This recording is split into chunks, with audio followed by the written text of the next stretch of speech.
जय हिंद साथियों, जोहार, जय हिंद। आप सबका एक बार फिर से स्वागत करता हूं। दोस्तों, ये हमारा झारखंड जी के प्रैक्टिस सेट का चौथा सेट है। देखिए, इससे पहले जो है तीनों सेट हम लोग जो है अपलोड कर चुके हैं, आपने देखा होगा।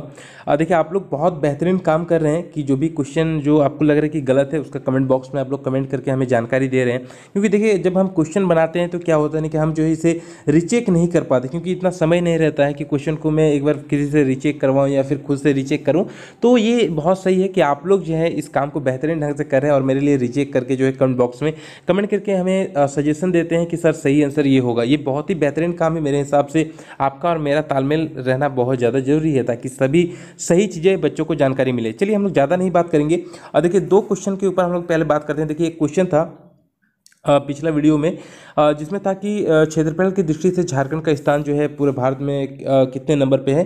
तो मैंने उसमें कहा था कि 16 या फिर 14वां कहा था, ठीक है। लेकिन उसका ओरिजिनल आंसर क्या होगा कि 15 होगा, ठीक है। कि क्षेत्रफल की दृष्टि से झारखंड का स्थान पूरे भारत में 15वें स्थान पे है, ठीक है, क्षेत्रफल की दृष्टि से। एक और क्वेश्चन था कि सोनारी जो हवाई अड्डा है, ठीक है, कौन सा सोनारी सोनारी जो हवाई अड्डा था वो कहाँ पे है।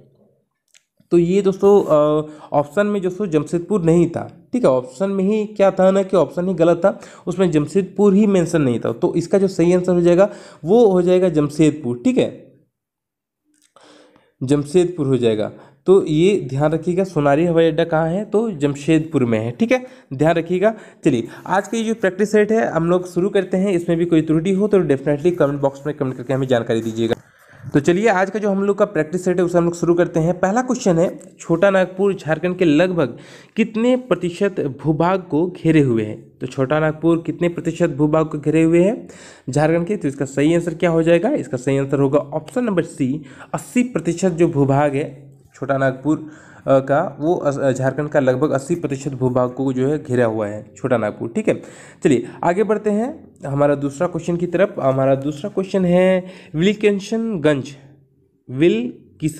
ठीक है, विल किशनगंज तथा किशुनपुर झारखंड के किस शहर का पुराना नाम है। इंपॉर्टेंट क्वेश्चन है ये। क्वेश्चन मेरे हिसाब से 2-3 बार झारखंड में आया है, ठीक है, क्योंकि किशुनपुर जो है ये काफ़ी बार पूछा गया है। आई होप कि आपको पता होगा इसका सही आंसर। इसका सही आंसर क्या हो जाएगा, इसका सही आंसर होगा रांची, ठीक है। ऑप्शन नंबर बी हमारा सही आंसर है कि विल किशनगंज तथा किशुनपुर झारखंड के रांची शहर का ही पुराना नाम है। आगे बढ़ते हैं तीसरे क्वेश्चन की तरफ। तीसरा जो हमारा क्वेश्चन है, तीसरा क्वेश्चन है, कोटेश्वर नाथ बौद्ध स्तूप झारखंड में कहाँ स्थित है। काफ़ी इंपॉर्टेंट क्वेश्चन है कि केशवर नाथ बौद्ध स्तूप झारखंड में कहाँ स्थित है। इसका सही आंसर क्या होगा, इसका सही आंसर होगा ऑप्शन नंबर सी, इटखोरी, ठीक है। कहाँ स्थित है, इटखोरी में। और इटखोरी कहाँ स्थित दोस्तों, चतरा में स्थित है, ठीक है। चलिए, चतरा जिला में इटखोरी स्थित है। आगे बढ़ते हैं हम लोग चौथा क्वेश्चन की तरफ। चौथा क्वेश्चन है, झारखंड मुक्ति मोर्चा के प्रथम महासचिव किन्हें बनाया गया था। इंपॉर्टेंट क्वेश्चन है, ठीक है। झारखंड मुक्ति मोर्चा के प्रथम महासचिव किन्हें बनाया गया था। तो इसका सही आंसर क्या हो जाएगा, 4 नंबर का सही आंसर होगा option number D, Shibu Soren. कौन थे प्रथम महासचिव, तो शिबू सोरेन थे। ऑप्शन नंबर डी हमारा सही आंसर हो जाएगा। आगे बढ़ते हैं, पांचवा क्वेश्चन है, सन 1984 में तिलका विद्रोह का आरंभ हुआ था। विद्रोह के संबंध में कौन सा कारण सही है। क्या है, एक बार क्वेश्चन फिर से पढ़ते हैं कि सन 1984 में तिलका विद्रोह का आरंभ हुआ था। विद्रोह के संबंध में कौन सा कारण सही है। इसमें कौन सा कारण जो है सही है, आप लोग पढ़ के देखिए। इसका सही जो आंसर हो जाएगा वो मैं बताता हूँ। इसका सही आंसर होगा ऑप्शन नंबर डी। इनमें से सभी दोस्तों सही है, यानी कि ए क्या बोल रहा है कि अपनी जमीन पर अधिकार के लिए ये विद्रोह हुआ था, ये भी सही है। दूसरा है पहाड़ियों को अधिक सुविधा देकर फुट डालने वाली नीति के विरुद्ध ये विद्रोह हुआ था, ये भी सही है। और सी है कि क्लीवलैंड के विरोध में, ठीक है, क्लीवलैंड के विरोध में। तो उपरोक्त में से सभी कथन जो है इनमें से वो सही है। ऑप्शन नंबर डी हमारा सही आंसर हो जाएगा, ठीक है। चलिए आगे बढ़ते हैं। हमारा छठा क्वेश्चन है कि झारखंड में किस प्रकार की जलवायु पाई जाती है। इंपॉर्टेंट क्वेश्चन है, झारखंड में किस प्रकार की जलवायु पाई जाती है। 6 नंबर का क्वेश्चन का हमारा जो सही आंसर होगा वो होगा ऑप्शन नंबर ए, उष्णकटिबंधीय मानसूनी प्रकार की जो जलवायु है वो झारखंड में पाई जाती है, ठीक है। आगे बढ़ते हैं, 7वां क्वेश्चन है, पाठ क्षेत्र का शाब्दिक अर्थ निम्न में से क्या है। ठीक है, तो क्या है पाठ क्षेत्र का शाब्दिक अर्थ आपको बताना है। इसका सही आंसर हो जाएगा ऑप्शन नंबर बी, समतल भूमि जमीन। ठीक है, क्या है समतल जमीन। देखिए मैंने कहा था कि जिस प्रकार से जो हम लोग का प्रैक्टिस सेट है जिस प्रकार से आगे बढ़ते रहेगा तो क्वेश्चन जो है वो आपको जो है जैसे कि शुरुआत में जो प्रैक्टिस सेट है वो आपको क्वेश्चन थोड़ा सा नॉर्मल लगे होंगे क्वेश्चन, फिर जिस प्रकार से हमारे जो प्रैक्टिस सेट है वो बढ़ते चला जाएगा, क्वेश्चन का जो लेवल है वो थोड़ा थोड़ा अप होते चला जाएगा। ठीक है, एक्चुअल में मकसद है ये दोस्तों कि जिस प्रकार से क्वेश्चन एक्चुअल में पूछा जाता है, जो जो क्वेश्चन जिस प्रकार से पूछा जाता है बस वही क्वेश्चन को आपको देने का मेरा लक्ष्य है। ठीक है, और ये प्रैक्टिस सेट लगातार चलता ही रहेगा हम लोग का। हम लोग देखते हैं 8वां क्वेश्चन की तरफ। ठीक है, वीडियो को एक लाइक करते जाइएगा आप लोग। 8वां क्वेश्चन है कि सदनी घाघ जलप्रपात झारखंड के किस जिले में स्थित है। इंपॉर्टेंट है, सदनी घाघ जलप्रपात पूछता है तो इसका सही आंसर क्या होगा, ऑप्शन नंबर सी, गुमला। कहाँ स्थित है सदनी घाघ जलप्रपात, तो गुमला में स्थित है। 9वां क्वेश्चन की तरफ देखते हैं हम लोग का 9वां क्वेश्चन है दशम जलप्रपात झारखंड की किस नदी पर स्थित है। इंपॉर्टेंट क्वेश्चन है, दशम जलप्रपात झारखंड की किस नदी पर स्थित है। इसका सही आंसर क्या होगा, ऑप्शन नंबर सी, कांची नदी। कौन सी नदी पर स्थित है, तो कांची नदी। ठीक है, और दसम जलप्रपात दोस्तों कहाँ स्थित है, तो रांची। आगे बढ़ते हैं दोस्तों हम लोग 10वें क्वेश्चन की तरफ। हमारा 10वां क्वेश्चन है झारखंड में अधिकांश भाग पर किस प्रकार की मिट्टी पाई जाती है। इंपॉर्टेंट क्वेश्चन है, काफ़ी बार पूछा गया ये क्वेश्चन कि झारखंड में अधिकांश भाग पर जो है वो किस प्रकार की मिट्टी जो है आपको देखने को मिलती है। इसका सही आंसर क्या होगा, ऑप्शन नंबर ए, लाल मिट्टी। क्या हो जाएगा इसका सही आंसर, ऑप्शन नंबर ए, लाल मिट्टी। ठीक है, आगे बढ़ते हैं हमारा 11वां क्वेश्चन की तरफ। हमारा 11वां क्वेश्चन है निम्न में से किस पर्णपाती का मतलब क्या होता है कि पतझड़ वनों का राजा कहा जाता है। एक बार फिर से क्वेश्चन देखिए कि निम्न में से किस पर्णपाती यानी कि पतझड़ वनों का राजा कहा जाता है। यहाँ पे होगा किसे। ठीक है, एक्चुअल में होगा कि निम्न में से किसे पर्णपाती वनों का राजा कहा जाता है। ठीक है, किस हो गया इसलिए थोड़ा सा अलग लग रहा था क्वेश्चन, ये यहाँ पे होगा किसे। चलिए, तो 11 नंबर का सही आंसर बताइए फटाफट। इसका सही आंसर होगा ऑप्शन नंबर ए, साल। क्या हो जाएगा, ऑप्शन नंबर ए, साल। आगे बढ़ते हैं हम लोग 12वें क्वेश्चन की तरफ। हम लोग का 12वां क्वेश्चन है कि सिद्धू कान्हू पार्क निम्न स्थानों में किस स्थान पर स्थित है। आप सबको पता होगा इसका सही आंसर, मुझे पता है, और ये क्वेश्चन की पूछा जाता है। इसका सही आंसर क्या होगा दोस्तों, ऑप्शन नंबर बी, दुमका में जो है वो सिद्धू कान्हू पार्क स्थित है। ठीक है, और रांची में भी है। कहाँ पे स्थित है, रांची में भी है और दुमका में भी है। तो 12 का जो हम लोग का सही आंसर होगा वो ऑप्शन नंबर सी होगा, ए एवं बी दोनों जगहों पे सिद्धू कान्हू पार्क जो है वो स्थित है। आगे बढ़ते हैं, चलिए 13वां क्वेश्चन की तरफ। 13वां क्वेश्चन है झूम कृषि पर आधारित झारखंड की जनजाति निम्न में से कौन सी है। जो कौन सी जनजाति है जो झूम कृषि एक्चुअल में करती है या फिर झूम कृषि पर आश्रित होती है।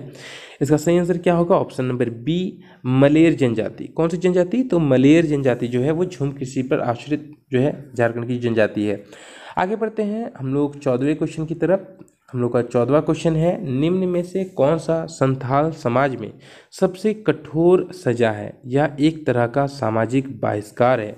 क्या है, ये एक तरह का सामाजिक बहिष्कार है साथियों। ठीक है, इसका सही आंसर दीजिए आप लोग। इसका क्या होगा सही आंसर, इसका जो सही आंसर होगा वो हो जाएगा ऑप्शन नंबर डी, बिटलाहा। कई बार दोस्तों पूछा जाता है कि बिटलाहा का अर्थ क्या होता है, तो बिटलाहा का जो अर्थ होता है ये एक तरह का सजा है, सामाजिक बहिष्कार है। ठीक है, तो याद रखिएगा कि ये कठोर सजा होता है संथालों में, और इसका अगर मीनिंग हम लोग तो सामाजिक बहिष्कार भी दोस्तों इसे कहा जा सकता है। तो इसका सही आंसर याद रखिएगा कि बिटलाहा। ठीक है, आगे बढ़ते हैं 15 क्वेश्चन देखते हैं। 15वां क्वेश्चन है हम लोग का कि झारखंड का एकमात्र नकदी फसल कौन सा है।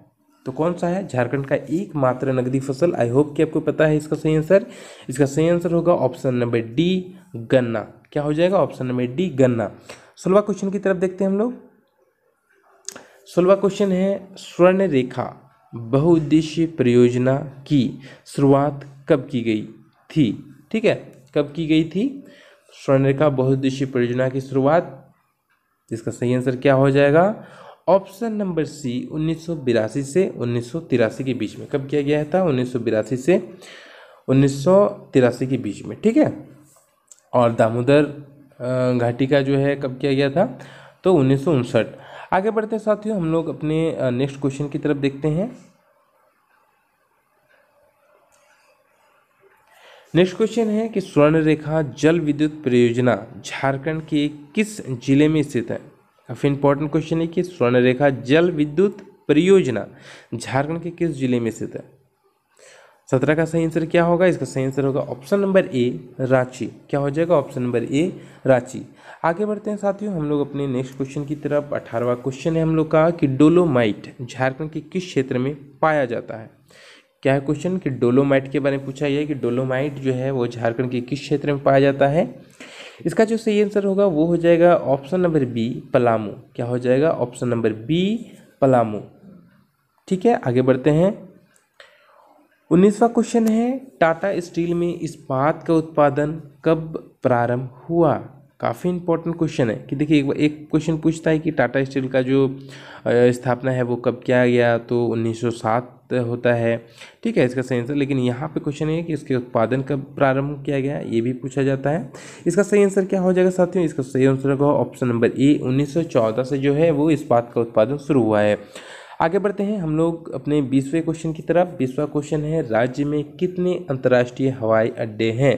क्वेश्चन को ध्यान से देखिएगा, पूछा गया कि अंतर्राष्ट्रीय हवाई अड्डे के बारे में पूछा गया है। ठीक है, राष्ट्रीय हवाई अड्डे के नहीं, अंतर्राष्ट्रीय पूछा गया है। ठीक है, अंतर्राष्ट्रीय हवाई अड्डा कितना है झारखंड में। इसका सही आंसर क्या हो जाएगा? ऑप्शन नंबर बी, 2 है। ठीक है, कितने हैं? तो 2 हैं। और वो कौन कौन से हैं? देखिए, एक है बिरसा मुंडा हवाई अड्डा। ठीक है, बिरसा मुंडा जो कि कहाँ पे स्थित है, वो आपका रांची में स्थित है। ठीक है, और एक है देवघर। ठीक है, इंटरनेशनल हवाई अड्डा। ठीक है, एक देवघर में स्थित है। तो यही 2 जो है राज्य में अंतर्राष्ट्रीय हवाई अड्डे हैं। आगे बढ़ते हैं हम लोग 21वें क्वेश्चन की तरफ। 21वां जो हम लोग का क्वेश्चन है वो झारनेट। ठीक है, झारनेट के बारे में आप लोग जानते होंगे कि स्थापना कब हुई। काफ़ी इंपॉर्टेंट क्वेश्चन है झारनेट। इसका फुल फॉर्म भी काफ़ी बार पूछा गया है, तो याद रखिएगा, इसलिए मैंने लिख दिया है कि Jharkhand state wide area network. क्या होता है झारनेट का फुल फॉर्म? काफ़ी इंपॉर्टेंट है झारनेट का फुल फॉर्म। ठीक है, इसे याद रखिएगा, इसलिए मैंने लिखा है कि Jharkhand state wide area network, याद रखिएगा। तो कहा गया कि इसकी स्थापना कब हुई है, क्वेश्चन ये है हमारा। इसका सही आंसर क्या हो जाएगा? ऑप्शन नंबर डी, 2005 से 2006 के बीच में जो है वो झारनेट की स्थापना हुई है। आगे बढ़ते हैं 22वें क्वेश्चन की तरफ ध्यान देते हैं। 22वां क्वेश्चन है आर्थिक सर्वेक्षण रिपोर्ट 2022-23 के अनुसार वर्तमान में झारखंड की साक्षरता दर कितना है। काफ़ी इंपॉर्टेंट है, आई होप कि आपको पता होगा इसका सही आंसर। इसका सही आंसर क्या होगा कि वर्तमान में कितना है 2022-23 के अनुसार। ठीक है, इसका दोस्तों सही आंसर हो जाएगा ऑप्शन नंबर सी, 73.1।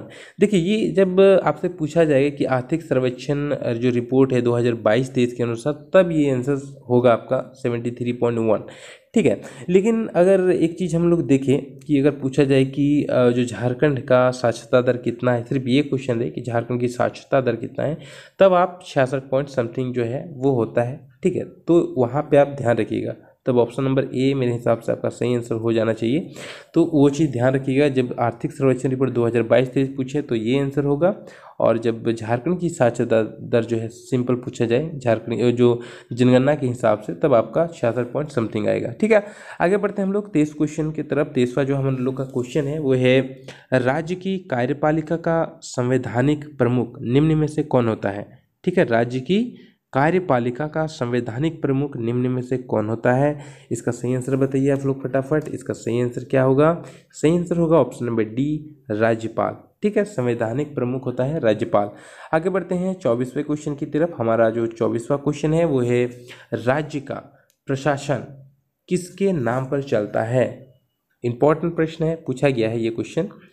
तो पूछा गया है कि राज्य का प्रशासन किसके नाम पर चलता है। इसका सही आंसर क्या होगा? ऑप्शन नंबर ए, राज्यपाल। कभी भी दोस्तों मुख्यमंत्री मत मारिए, गलत हो जाएगा। इसका जो सही आंसर होगा वो हो जाएगा ऑप्शन नंबर ए, राज्यपाल।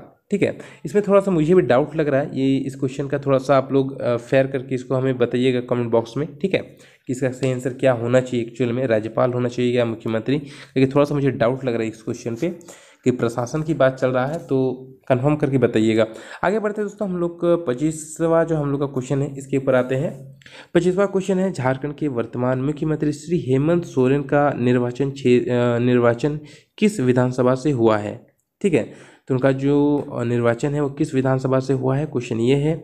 इसका सही आंसर सबको पता होगा, इसका सही आंसर होगा ऑप्शन नंबर सी, ए एवं बी दोनों जगह से। बरहेट और दुमका जो है वो दोनों ही जगह से जो है उनका निर्वाचन हुआ था। ठीक है, अब देखिए 25 क्वेश्चन आप लोगों ने बना लिया है। अभी तक वीडियो को लाइक नहीं किए तो एक लाइक कर दीजिएगा। ठीक है, इससे पता चलता है कि कितना जो है कैंडिडेट को ये जो प्रैक्टिस सेट है वो पसंद आ रहा है अथवा नहीं आ रहा है। इससे चीज़ें हम जो है आगे बनाने में सहायता मिलती है। ठीक है, कि पसंद आए तो बनाना है यार, नहीं पसंद आए तो फिर बना के हम क्या करें जब आप लोग को पसंद ही ना आए तो। चलिए आगे बढ़ते हैं, 26वां क्वेश्चन की तरफ बढ़ते हैं। 26वां क्वेश्चन है कि उच्च न्यायालय के प्रमुख न्यायाधीश, ये क्या मैसेज आ गया, हाँ, उच्च न्यायालय के मुख्य न्यायाधीश कितनी उम्र तक अपने पद पर बने रह सकते हैं। क्या क्वेश्चन है, उच्च न्यायालय के मुख्य न्यायाधीश कितनी उम्र तक अपने पद पर बने रह सकते हैं। इसका सही आंसर क्या होगा, इसका सही आंसर होगा ऑप्शन नंबर ए 62 वर्ष। कितना हो जाएगा, 62। पहले 60 वर्ष था, अभी 62 कर दिया गया है। आगे बढ़ते हैं दोस्तों हम लोग, पंचायती राज व्यवस्था को 27वां क्वेश्चन है, पंचायती राज व्यवस्था को संविधान की किस अनुसूची में शामिल किया गया है। किस अनुसूची में जो है वो शामिल किया गया है, 27वां क्वेश्चन का आंसर बताइए। इसका सही आंसर क्या होगा, ऑप्शन नंबर सी, अनुसूची 11। कितना है, अनुसूची 11 में जो है वो शामिल किया गया है पंचायती राज व्यवस्था। आगे बढ़ते हैं, 28वां क्वेश्चन को देखते हैं। 28वां क्वेश्चन है, झारखंड में प्रथम औद्योगिक नीति का विस्तार किस वर्ष तक किया गया था। तो किस वर्ष तक किया गया था, झारखंड में प्रथम औद्योगिक नीति का विस्तार किस वर्ष तक किया गया था। इसका सही आंसर क्या होगा, ऑप्शन नंबर बी, मार्च 2011 तक ये प्रथम जो है औद्योगिक नीति। उसके बाद जो था मुझे लगता है कि इसका जो सही आंसर बी होगा अभी फिलहाल 28 नंबर का, लेकिन इसके बाद जो था और विस्तार किया गया था दूसरा वाला, तो वो 15 तक था, शायद 2015 तक था। ठीक है, दूसरा, ये पहला का पूछा गया है। ठीक है, आगे बढ़ते हैं हम लोग, अगला क्वेश्चन को देखते हैं। हमारा 29वां जो क्वेश्चन है वो है, निम्न में से कौन झारखंड राज्य की सभी निजी सरकारी योजनाओं पीपीपी के लिए नोडल एजेंसी है। काफ़ी इंपॉर्टेंट क्वेश्चन है। इस प्रकार के क्वेश्चन आपको हमेशा देखने को मिलेंगे जब आप झारखंड की एग्जामों में बैठेंगे। ठीक है, और ये क्वेश्चन भी काफ़ी बार आया हुआ क्वेश्चन है। इसका क्या है सही आंसर, एक बार क्वेश्चन को ध्यान से पढ़िए कि निम्न में से कौन झारखंड राज्य की सभी निजी सरकारी योजनाओं यानी पीपीपी के लिए नोडल एजेंसी है।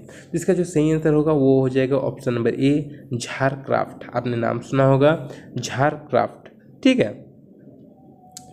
और इसका भी दोस्तों फुल फॉर्म पूछा जाता है तो ध्यान रखिएगा इसका फुल फॉर्म। ठीक है, आगे बढ़ते हैं साथियों, हम लोग 30वें क्वेश्चन की तरफ बढ़ते हैं। हमारा 30वां क्वेश्चन है कि झारखंड कौन सा राज्य है जिसने उदय कार्यक्रम के तहत विद्युत क्षेत्र में सुधार करने के लिए भारत सरकार से समझौता किया।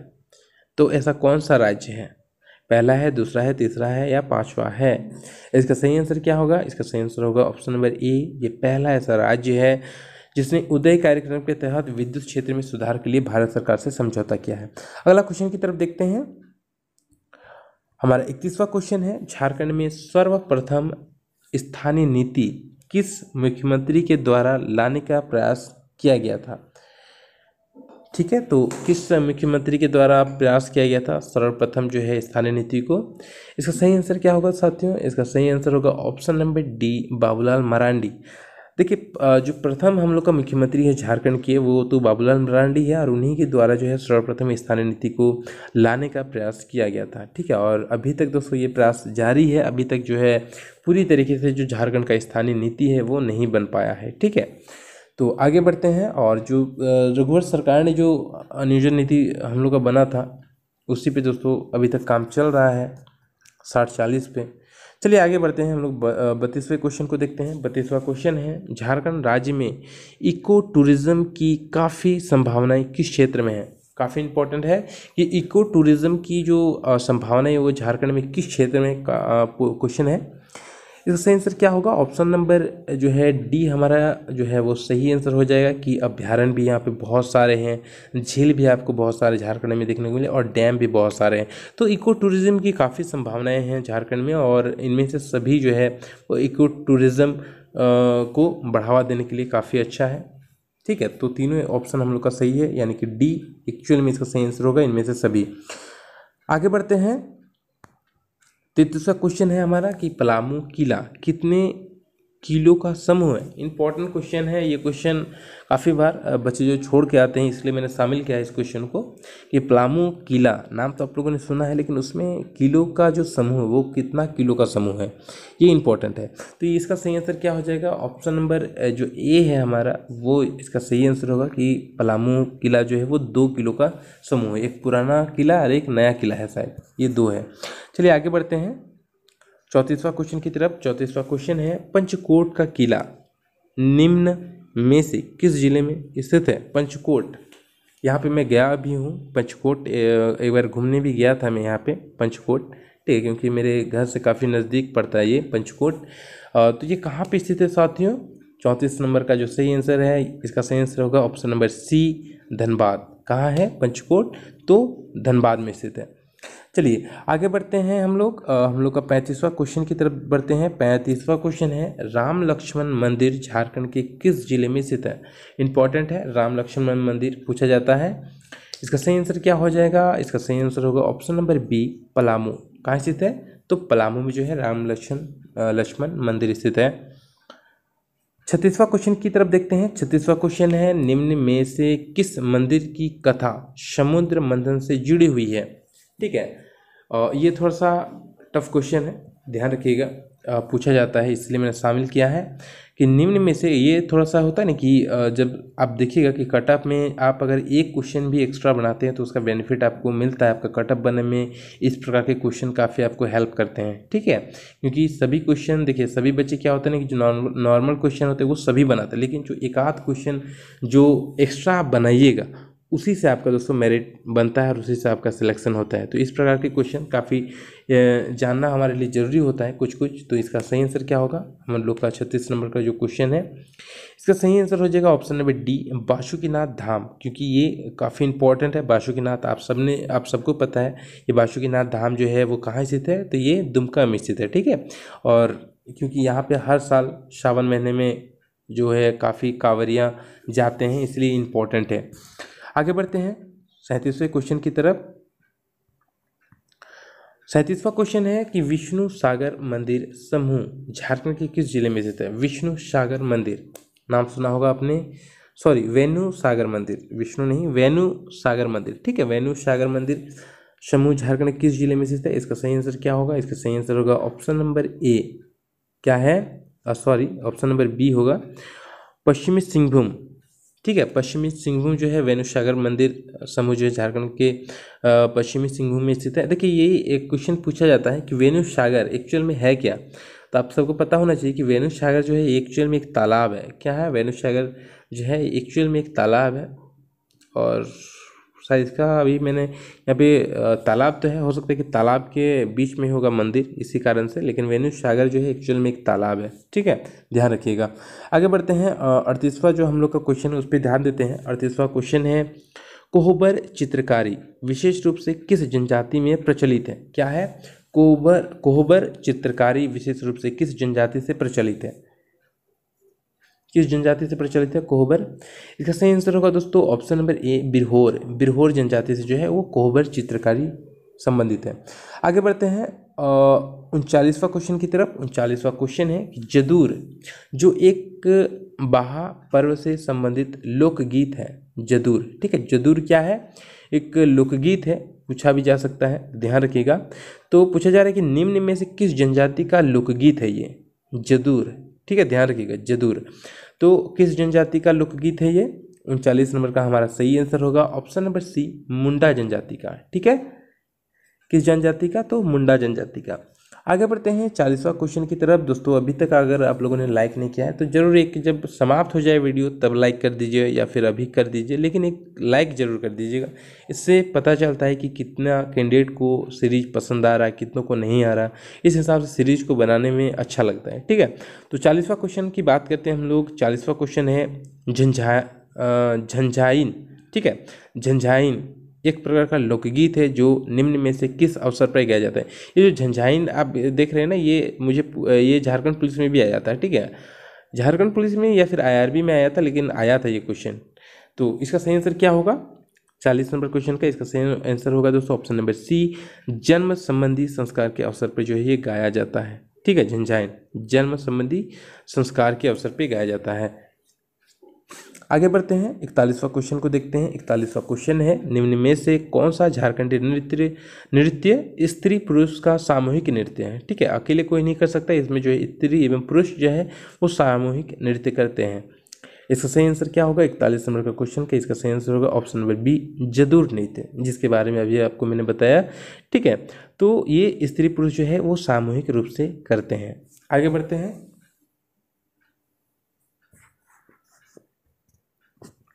42वां क्वेश्चन है, झारखंड में मनाया जाने वाला प्रमुख पर्व सरहुल पर्व कितने दिनों तक मनाया जाने वाला पर्व है। तो सरहुल दोस्तों एक्चुअल में आप सबको पता है, तो ये जो है कितने दिनों तक मनाया जाने वाला पर्व ये क्वेश्चन है। इसका सही आंसर क्या होगा, इसका सही आंसर है ऑप्शन नंबर ए, 4 दिनों तक। कितने दिनों तक, 4 दिनों तक जो है वो सरहुल पर्व जो है वो मनाया जाता है। आगे बढ़ते हैं, प्रमुख चीज़ है ये, याद रखिएगा ये क्वेश्चन। 43वां जो हम लोग का क्वेश्चन है वो है, सरहुल पर्व निम्न में से किस दिन मनाया जाता है। काफ़ी इंपॉर्टेंट क्वेश्चन है, काफ़ी इंपॉर्टेंट मेरे हिसाब से आपको सभी झारखंड के एग्जाम में एक क्वेश्चन उठा के दे दिया जाता है मुझे लगता है। ठीक है, तो इसका सही आंसर क्या होगा कि सरहुल पर्व निम्न में से किस दिन मनाया जाता है। इसका सही आंसर होगा ऑप्शन नंबर डी, चैत महीने के शुक्ल पक्ष की तृतीया को। कब, तो चैत महीने के शुक्ल पक्ष की तृतीया को। ठीक है, याद रखिएगा। आगे बढ़ते हैं दोस्तों हम लोग, गांधी मेला जो कि काफ़ी फेमस मेला है, जिसको विकास मेला के नाम से भी जाना जाता है, झारखंड के किस जिले में आयोजित किया जाता है। किस जिले में आयोजित होता है गांधी मेला, बताइए, आप सबको पता होगा आई होप। इसका सही आंसर क्या होगा, ऑप्शन नंबर सी जो है हमारा सही आंसर होगा, सिमडेगा में गांधी मेला लगता है, जिसे विकास मेला भी कहा जाता है। आगे बढ़ते हैं, 45वां क्वेश्चन देखते हैं। 45वां क्वेश्चन है साथियों, गणतंत्र दिवस के अवसर पर आयोजित किया जाने वाला प्रमुख मेला झारखंड का कौन सा है। कौन सा है गणतंत्र दिवस के अवसर पर आयोजित किया जाने वाला प्रमुख मेला झारखंड का। इसका सही आंसर होगा 45 नंबर का हमारा सही आंसर है ऑप्शन नंबर बी, गांधी मेला, जिसके बारे में दोस्तों 44वां क्वेश्चन आप लोगों ने देखा, जो सिमडेगा में ये मेला लगता है, जिसे विकास मेला के नाम से भी जाना जाता है, और ये गणतंत्र दिवस के अवसर पर आयोजित किया जाने वाला मेला है, याद रखिएगा। ठीक है, क्वेश्चन को किसी भी तरीके से घुमा फिरा के पूछा जा सकता है आप लोग को, तो इसलिए इन चीज़ों को ध्यान रखिएगा। आगे हम लोग 46वां क्वेश्चन देखते हैं, भारतीय संविधान के किस संविधान संशोधन के द्वारा संविधान की 8वीं अनुसूची में संथाली भाषा को जोड़ा गया है। पूछा गया है कि भारतीय संविधान के किस संविधान संशोधन के द्वारा संविधान की 8वीं अनुसूची में संथाली भाषा को जोड़ा गया है। ठीक है, तो किस संविधान संशोधन के द्वारा ये जो संथाली भाषा है उसे 8वीं अनुसूची में जोड़ा किया गया है, ऐड किया गया है। इसका सही आंसर होगा ऑप्शन नंबर ए, 92। ठीक है, तो 92वां जो संविधान संशोधन था उसी के तहत दोस्तों जो संथाली भाषा है उसे 8वीं अनुसूची में जोड़ा गया है। क्वेश्चन यहाँ पे ये भी पूछा जा सकता है कि संथाली भाषा जो है वो संविधान की कौन सी अनुसूची में है, तो वो 8वीं अनुसूची में। ठीक है, ध्यान रखिएगा। आगे बढ़ते हैं, 47वां क्वेश्चन देखते हैं। 47वां क्वेश्चन है हमारा कि नागपुरी भाषा की पहली पत्रिका कौन सी है। बताइए आप लोग, नागपुरी भाषा की पहली पत्रिका कौन सी है। ये नागपुरी वाले बच्चे को तो एकदम पता होना चाहिए। तो इसका जो सही आंसर होगा, इसका सही आंसर होगा ऑप्शन नंबर डी, आदिवासी। आदिवासी नाम से जो है नागपुरी भाषा की पहली पत्रिका प्रकाशित हुई थी। ठीक है, तो आदिवासी है। 47 क्वेश्चन हो गया, और 48वें पे हम लोग ध्यान देते हैं। 48वां क्वेश्चन है कि कोल्हान विश्वविद्यालय झारखंड में कहाँ स्थित है। काफ़ी इंपॉर्टेंट है, आई होप कि आपको पता होगा। कोल्हान विश्वविद्यालय कहाँ साथियों, बताइए आप लोग कहाँ स्थित है। इसका सही आंसर होगा ऑप्शन नंबर ए, चाईबासा। कहाँ स्थित है, चाईबासा में जो है वो कोल्हान विश्वविद्यालय झारखंड में स्थित है। देखिए अभी तक जो है 48वां क्वेश्चन हम लोग कंप्लीट किए हैं। यहाँ पे ध्यान दीजिएगा कि अगर कोई भी क्वेश्चन पे आप लोग को डाउट है, या फिर आपको लगता है कि नहीं सर ये क्वेश्चन इसका सही, ये इसका जो आंसर ये गलत आपने बताया है, तो ये सही होगा, तो उसे ज़रूर कमेंट बॉक्स में हमें जानकारी दीजिएगा। ठीक है, ताकि ये अगले वीडियो में जब हम लोग बताएं तो वो सभी चीज़ें सभी बच्चों को पता चलनी चाहिए। ठीक है, ताकि, क्योंकि देखिए रीचेक हम नहीं कर पाते हैं, ये मुझे पता है, ठीक है, लेकिन यही दिक्कत होता है ना कि समय का अभाव, सभी चीज़ों को ध्यान में रखना पड़ता है। ड्यूटी जाओ, ड्यूटी से आओ, वीडियो आप लोग के लिए बनाओ, फिर एडिटिंग करो, फिर उसे अपलोड करो, फिर क्वेश्चन बनाओ, उसे एडिट करो, अपलोड करो, तो काफ़ी चीज़ें दिक्कत हो जाती है। और मैं देखिए दूसरा से भी क्वेश्चन बना सकता था कि दूसरा को भी दे दिए वो क्वेश्चन को बना दे मेरे लिए, लेकिन मैं ऐसा इसलिए नहीं करता हूँ साथियों, क्योंकि दूसरा को नहीं पता चलेगा कि कौन सा क्वेश्चन इंपॉर्टेंट है, क्वेश्चन जो है आपका एग्ज़ाम में आने वाला है या फिर आएगा, तो दूसरा को नहीं पता। इसलिए मैं खुद से क्वेश्चन का सिलेक्शन करता हूँ आप लोग के लिए, ताकि आपको मैं सही चीज़ें उपलब्ध करा सकूँ, ठीक है, ये इंपॉर्टेंट चीज़ है। और इसीलिए मैं कभी दूसरों को नहीं देता और ना बताता हूँ, नहीं तो वो भी मेरे लिए जो क्वेश्चन है वो टाइप करके दे सकता है, लेकिन मैं ऐसा नहीं करता हूँ। मैं खुद से क्वेश्चन का सिलेक्शन करता हूँ ताकि आपका एग्ज़ाम में क्वेश्चन आए, ठीक है। और 100% मान के चलिए मैं लिखित रूप से दोस्तों दे सकता हूँ कि यहाँ से क्वेश्चन आपको 100% आएंगे। तो यहाँ 49वां क्वेश्चन पे हम लोग बात करते हैं। 49वां क्वेश्चन है कि झारखंड रत्न पुरस्कार के तहत दी जाने वाली राशि कितनी है? कितनी है बताइए? कि 49वां क्वेश्चन का सही आंसर, कितनी राशि दी जाती है झारखंड रत्न पुरस्कार के तहत? तो इसका सही आंसर है ऑप्शन नंबर बी, 50,000। कितना? 50,000। लेकिन ये राशि काफ़ी छोटा लग रहा है, नाम काफ़ी बड़ा लग रहा है कि झारखंड रत्न पुरस्कार। नाम दोस्तों कितना अच्छा लग रहा है सुनने में, लेकिन पुरस्कार 50,000 ही मिल रहा है। चलिए आगे बढ़ते हैं। खैर नेक्स्ट क्वेश्चन है, आज का हमारा आखिरी क्वेश्चन है ये। रांची स्थित एस्ट्रोटर्फ स्टेडियम किस खेल से संबंधित है? रांची स्थित एस्ट्रोटर्फ स्टेडियम किस खेल से संबंधित है? ठीक है, जैसे ही ये क्वेश्चन समाप्त होगा, एक लाइक करे बिना आप लोग मत जाइएगा, ठीक है, एकदम वादा करिए आप लोग, बिना लाइक किए नहीं जाइएगा। इसका सही आंसर क्या होगा? Option number C, hockey. Hockey से दोस्तों संबंधित है एस्ट्रोटर्फ स्टेडियम, ठीक है। चलिए साथियों, ये जो हम लोग का प्रैक्टिस सेट है वो चौथा प्रैक्टिस सेट यहीं समाप्त होता है। मिलते हैं 5वें प्रैक्टिस सेट में। फिलहाल इतना ही। जय हिंद, जय भारत।